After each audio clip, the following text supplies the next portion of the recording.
What is good, fam? And Jay-Z just dropped a 64 bar bomb at the Roots picnic that basically ends the Drake comeback talk before it even gets off the ground. Hov took the stage in Philadelphia on June 7, 2026 for a surprise freestyle that insiders are already calling the final nail for the whole OVO camp. This was not just some minor subliminal or a quick jab on a feature that he could brush off, but a calculated move by the most powerful man in hip-hop. The timing of this shift could not be more devastating for the boy right now. We are officially seeing the moment where Drake loses for good because the chairman of the board himself has curated him right out of the culture. To really understand the weight of this move, you have to look at the venue, since the Roots Picnic is an event produced by Roc Nation. When Jay-Z grabs the mic at a festival his own company operates, he is not just rapping as an artist, he is delivering an official corporate stance to everyone watching. Since the beginning, Jay-Z has been the quintessential MC, a fan of rap more than hungry for fame.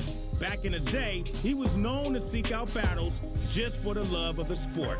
Every word he spit in Fairmount Park served as a signal to the whole industry that the war is over, and Kendrick Lamar has been crowned the winner by the highest authority in the game. The atmosphere in Philly was already electric, but the energy shifted into something historic once Hov stepped out and went for 64 straight bars. This freestyle was a symbolic statement of dominance that made those recent Iceman snippets from Drake look like amateur hour in comparison. While Drake has been trying to build hype with low-quality leaks and weird social media posts that people are ignoring, Jay-Z showed up with elite stamina and a clear target. He used that stage to systematically tear down the idea that Drake is even a part of the elite circle anymore. So the fact that Drake dissed Jay-Z but also broke his record may have stung his ego a little bit, because he sees that Drake has risen to his ranks. That 64 bar length was a direct flex on the younger generation, and it proved that the elder statesman can still out-rap anyone while acting as the gatekeeper for the whole genre. It is nasty work when you realize Hov waited for the perfect moment to step on the OVO comeback attempt,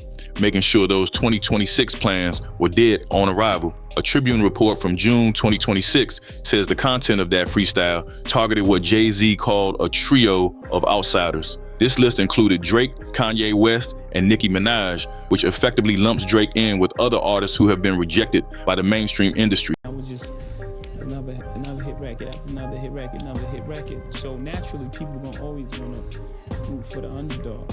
Jay-Z took specific digs at Drake for his recent obsession with art talk and that highbrow aesthetic, framing it as a fake persona to cover up his cultural bankruptcy. Hov made it clear that buying expensive paintings and acting like a sophisticated collector does not make you a leader if the people on the ground have already moved on. He also touched on the legal desperation coming out of the Drake camp, and he referenced that 117-page UMG appeal and the various lawsuits that make OVO look like a law firm. The way Hov phrased it made Drake look like he is begging the courts to give him back the relevance he clearly lost on the charts. So he's claiming that his two shows, the show that he's doing in Philadelphia at the Roots Picnic, okay, with Erykah Badu and Brandy and Monica and all of that. One of the most savage moments in the freestyle happened when Jay-Z revisited the Mrs. Drizzy narrative. This was a direct callback to the lines that have haunted Drake since the Pusha T beef, and hearing them from Jay-Z in 2026 was a total shock to the system. It highlighted exactly how isolated Drake has become in an industry that used to bow down to him every single time he dropped. Jay-Z was saying that the industry has checked the receipts and decided that Drake no longer fits the criteria for the top spot. The freestyle painted a picture of a man who is currently wandering in a desert of his own making, and he is cut off from the Roc Nation ecosystem and the prestige that comes with it. And at that time, it was like corporation.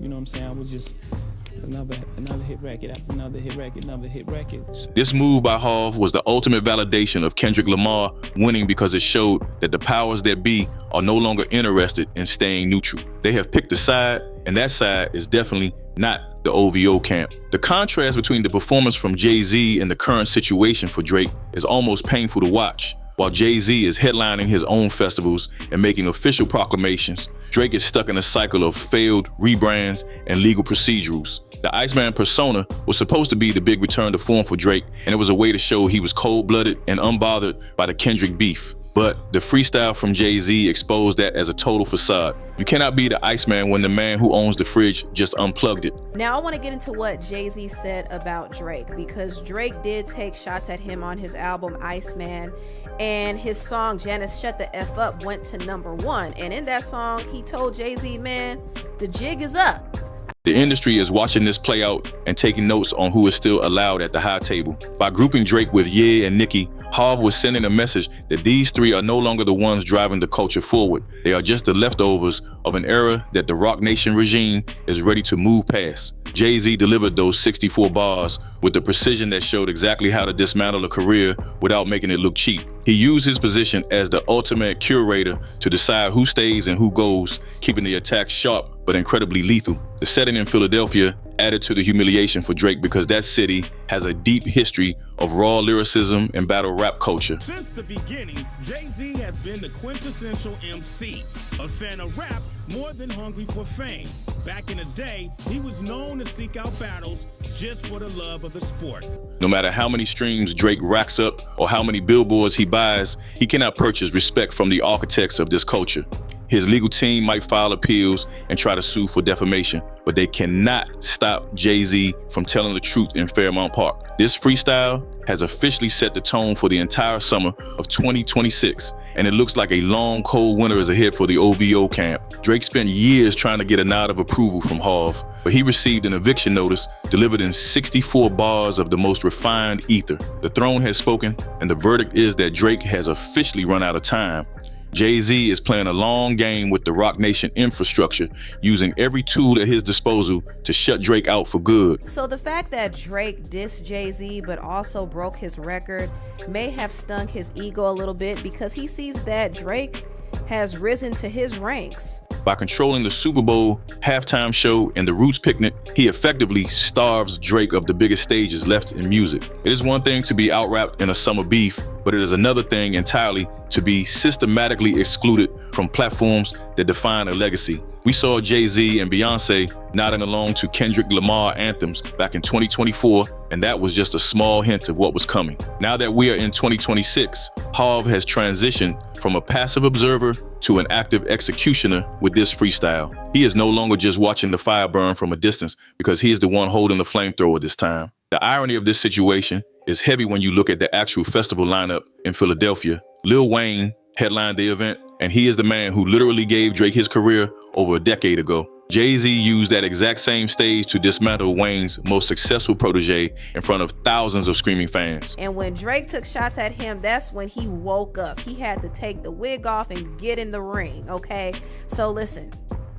It feels like a calculated move to show that mentorship from the past does not protect anyone from the reality of the present. The 2026 festival lineup was intentionally stacked with Kendrick Lamar allies like Baby Keem and Schoolboy Q. This made the whole weekend feel like a West Coast victory lap happening on East Coast soil. Drake being absent while his biggest rivals and his own mentor are present is the definition of being left out in the cold. Before we move on and see how Harv is dealing with internal beef from Questlove, tell me what y'all think about Drake getting iced out of the circle like this. Is Jay-Z being too savage for dismantling the OVO ties on the big stage, or is this just the price of losing the war? Tell me in the comments, no cap. And while you at it, like and subscribe. Let's continue. Not everyone at Roc Nation is happy with this level of aggression, and there is some internal tension involving Questlove. Back in June of 2024, Questlove told Variety that he was frustrated with beef culture and how it was hurting the genre. He wanted hip-hop to move past the toxicity and focus on the music, but Jay-Z has a different strategy in mind for 2026.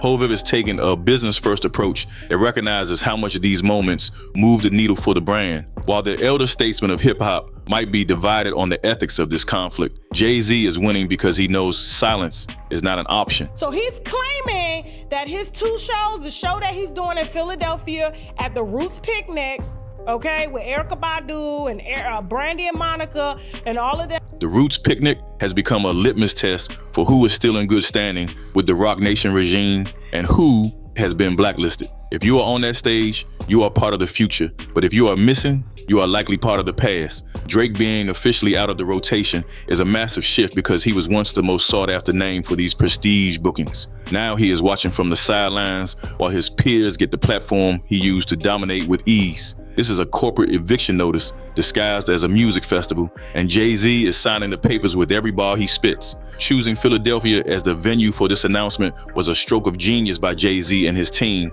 This is a city built on battle rap roots and raw authenticity, so there is no better place to validate a win in a lyrical war. By delivering this freestyle in Philly, Jay-Z is using the city's credibility to put a stamp on Kendrick's victory on a corporate level. I was just another hit record after another hit record, another hit record. So naturally, people gonna always wanna root for the underdog.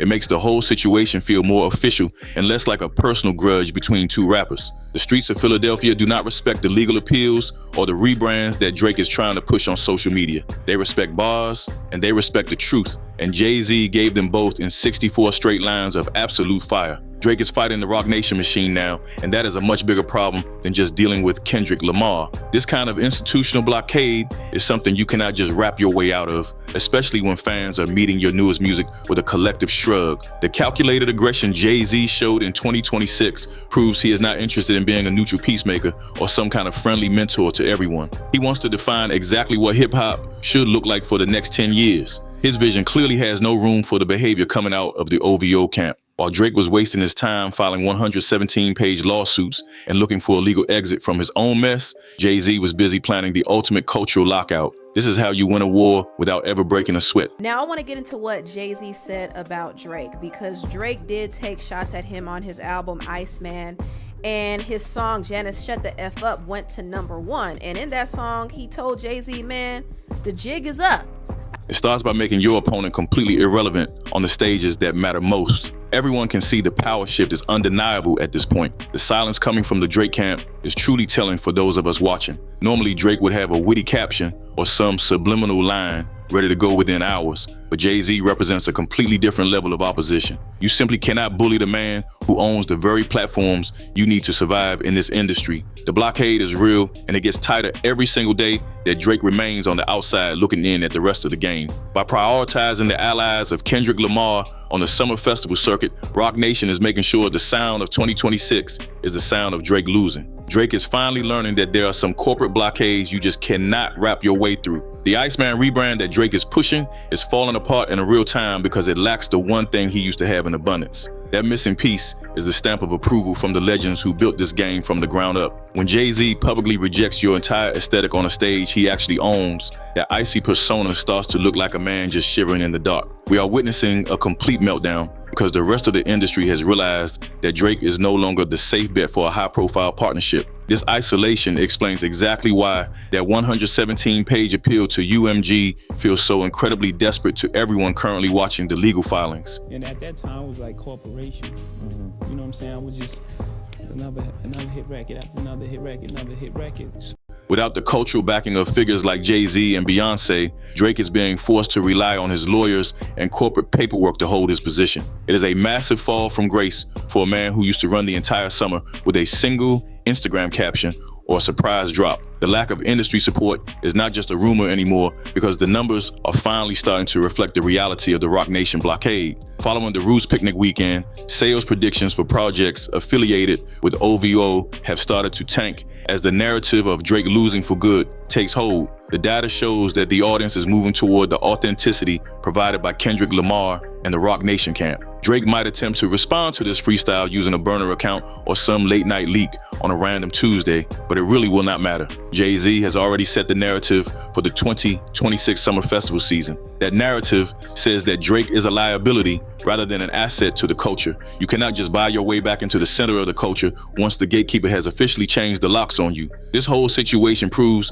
that the loudest silence in hip-hop history is finally over, and it did not end in Drake's favor. The quiet observation Jay-Z started back in 2024 has turned into a 64-bar shout that Drake is no longer welcome at the top table. This was more than just a rap verse for the fans. It was a business eviction notice from the most powerful infrastructure in the music industry. And when Drake took shots at him, that's when he woke up. He had to take the wig off and get in the ring, okay? So listen. The throne has officially spoken, and the message is that the OVO era is a closed chapter in the history of hip-hop. Drake is finding out that you can have all the hits in the world, but if you lose the respect of the architects, you have already lost the game. It is nasty work to see a titan like Jay-Z step in to finish what Kendrick started, but that is the reality of the business in 2026. Before we wrap this up, and see how Drake tries to crawl back from this one? I need to know what you all think about this move. Tell me if Jay-Z is being too nasty by gatekeeping the culture like this, or if he is just doing what needs to be done to protect the genre. This feels like a turning point that we will be talking about for the next decade as the entire industry resets itself. Tell me in the comments if you think Drake has any chance of surviving this Roc Nation blockade, or if it is truly game over for the boy. Make sure you hit that like button and subscribe so you do not miss the next breakdown when the receipts start flying again. The throne has spoken, so like and subscribe for the next breakdown.